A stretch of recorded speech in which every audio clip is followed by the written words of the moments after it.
প্রত্যেকটা বিষয় ছিল অসাধারণ, প্রত্যেকটা আচরণ ছিল অসাধারণ। নবী সাল্লাল্লাহু আলাইহি ওয়াসাল্লাম আগমন করেন সুবহে সাদিকের সময়। তারিখটা কি ছিল? ভিন্ন বর্ণনা রয়েছে, 2 তারিখ, 8 তারিখ, 9 তারিখ, 12 তারিখ। তবে তার মধ্যে বিশুদ্ধ বর্ণনা হলো 8 তারিখ।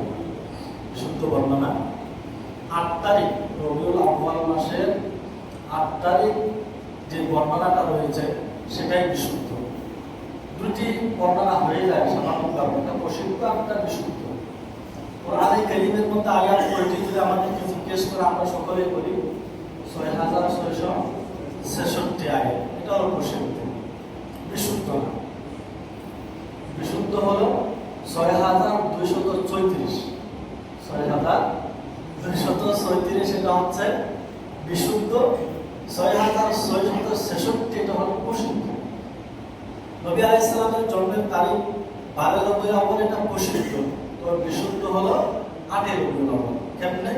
ঐতিহাসিকবিদ বলেন নবী আলাইহিস সালামের জন্ম হয়েছে ওই বছর যে বছর হস্তি বাহিনী খানায়ে কাবার উপর হামলা করেছে।